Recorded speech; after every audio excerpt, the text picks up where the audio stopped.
Root ViBe is going to be spawning as the mid-left-hand Zerg. The red Zerg over here on dual site, mid-right-hand position. We have Liquid TLO. That was the sickest transition ever, right? Well, I was saying well because TLO is going for a 10 pool. All right. And he's, but ViBe is he gonna go for a hatchery or a pool? If he goes for gas pool, he's gonna be in good position. But he goes for that hatchery, it's gonna be very hard to hold, especially on dual site. He's up to 15 drones right now, but we have seen 15 spawning pool, and he's not gonna do that. Oh, he's going for that hatchery. And now I did pick TLO for this match because I think it's just whenever I underestimate TLO, he always impresses me. And then when I like expect great things from him, you know, TLO falls a little bit short. Yeah. And then it's just like, so from this point, I just like, I'm not expecting that at TLO. It's just that I'm rooting for him. You know, I'm rooting for him. I love ViBe. In fact, ViBe was one of the first pros to let me watch his games and learn from him and like give feedback on other stuff. And so I like ViBe a lot, but I just want TLO to succeed just because he's been working his butt off and he's really been practicing hard and it's been showing. And so I hope he succeeds.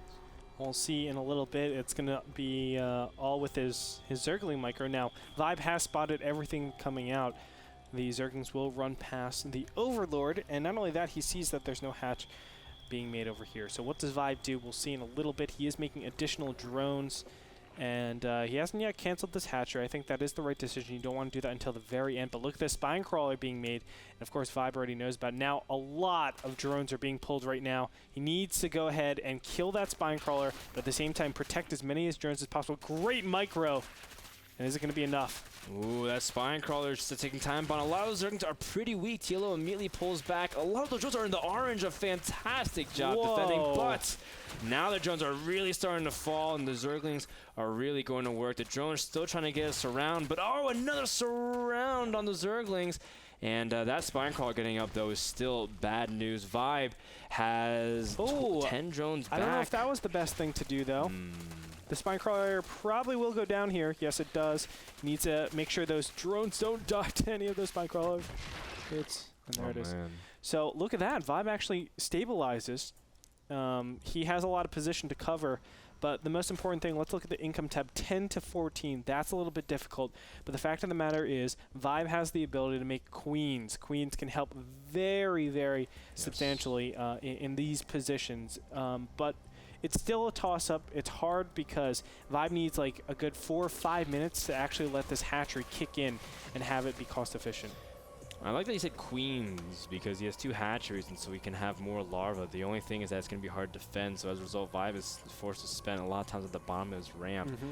TLO does have speed on the way. That gas advantage does apply in this scenario. You can see TLO saving an incredible amount of Zerglings. He has no intention on playing any kind of economy. He's got Baneling Nest on the way. ViBe knows that. Look at that. A spine crawler goes down instantly. Now, I think in this position, ViBe should be going a ton of queens. And that's it. Queens, spine crawlers, no gas. Don't even bother with gas, because in this position, you know your opponent hasn't taken an expansion. They only have one move: Roach, Zergling, Banelings. Some combination of those 3 units are being sent at you right now. So make sure you can defend against that. Get a ton of queens. I don't care if it's 6 queens.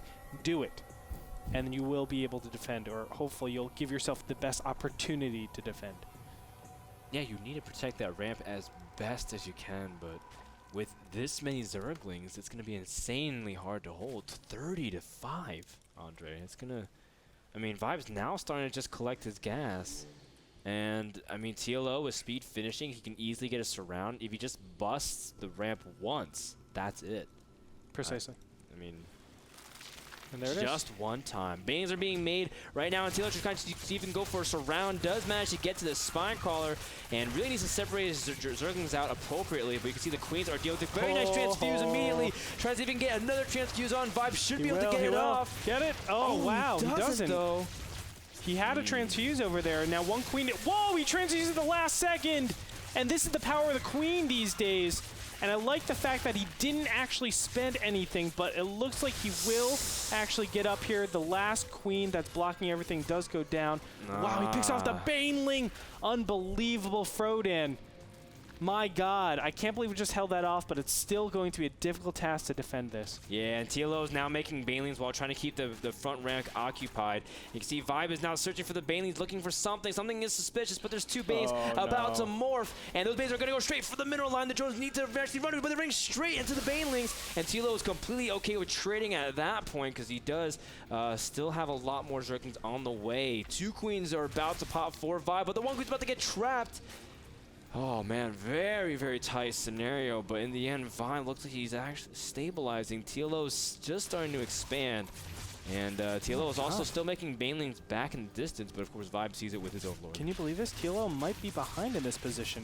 I mean, this is a very difficult position to actually come out from because the drone advantage is actually going to go to ViBe pretty soon. The banelings can be sniped pretty easily with these queens, and now that they have enough energy to transfuse each other, they actually have the agency to actually go out into the middle of the map, start sniping out Zerglings, and know that they're okay as soon as they transfuse. Let's take a look back again at what we just saw, as we also keep the picture-in-picture just so you guys can be informed. We see immediately sniping the spine crawler, but the transfuses were so clutch. You know, we were saying, ViBe, are you going to transfuse the spine crawler? No, he wants to protect his ramp. A very well done defense, and you can see eventually you're going to target the banelings, and after that, what can really TLO do? He can't force himself up any further, and in the end, we now have ourselves a ZVZ where ViBe has defended a 10 pull with Hatchery first, and TLO is going to try to put on more pressure, but I think ViBe should be able to stabilize. Oh!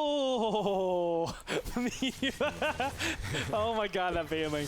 TLO's going to try to split up and try to see if he can avoid it, but the two banes are trying to go into it as well. Great micro. Very tight micro, but great trades, 1-for-1. Oh, but the Zerglings do not able to escape that other baneling, and as a result, ViBe able to stabilize a lot more. Drones are super weak.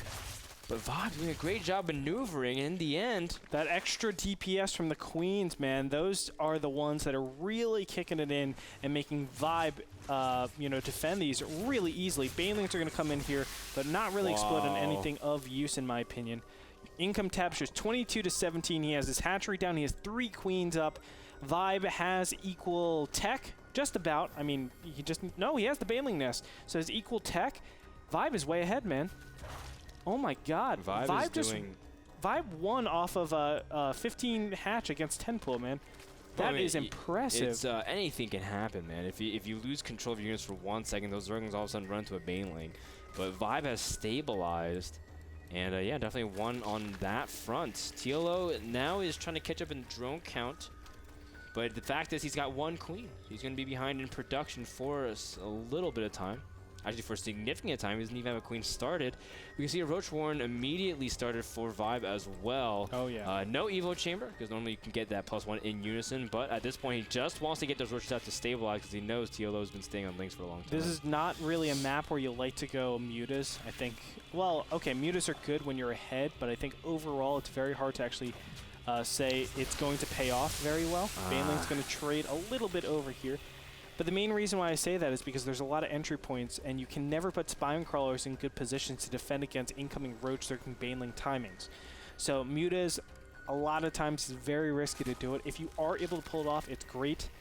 But that's why I think we see the Roach transition. An Evolution Chamber should be inbound pretty soon. When are we going to see that, though? I think ViBe should be sprinting towards that. He's probably going to put 2 Evolution Chambers down at the same time. I've seen them do that style quite a bit before. All right, so we see a layer starter for TLO. And he's also gassing up really quickly, so he could try to see if he can play directly into layer tag, whether it be Infestus or Mutas. But, TLO has been also the one that's been playing really unconventional in his matchups. TLO does go for, like, mass Zerglings in ZVT, mass Zerglings in ZVP, and would not be a surprise to see him go mass Zerglings in ZVZ. But he is getting for 1 Evo Chamber, so he's at least going to stay for a while passive, indicating he wants to go for at least some kind of mid-game. Yep, but this Roach timing, I don't see how TL can stop this. He has no Roach Warren up for himself, and he doesn't have like a Larva lead. He doesn't have 3 hatcheries. He doesn't have the economic advantage. He doesn't have the Larva advantage, so I think this is going to be a pretty easy fight for ViBe. I don't see any foreseeable way that TLO will be able to defend this efficiently. And oh, the Banes are trying to run by, see if they can explode immediately onto the Banelings, and no real damage there. The drones are trying to run into the fight, but TLO absorbs a huge portion of that damage. As you can see, the Roaches are now in, just like you were saying. TLO, it's really hard to defend. Oh, the Roaches do end up getting surrounded, but again, the Spineclaws are way too late. GG gets called out, and ViBe takes game number 1 after holding a 10 pool, going hatchery first. An improbable scenario, but very likely to the USA WCS champion. Rock on. And yeah, USA, man. USA. ViBe is playing so well, and it's so funny because he's like joking about how much he plays D3, but he's still so good. Yeah. You know, even though he plays a lot of D3, and let me tell you, he plays a lot of D3, okay? I'm not on it too often, but compared to you guys, I'm on it pretty often. ViBe I haven't touched D3 is in like always a week. on it, man. Always on it. It's crazy. So, you know, I love to see him do well. Obviously, his Korean training and his Diablo training is paying off. The clicking, man, that's what it is. You have accurate clicking in D3. That's how you train. That's not true, man. Like when I first split my drones, first split my SCVs, I tried left clicking everywhere. That's how it was.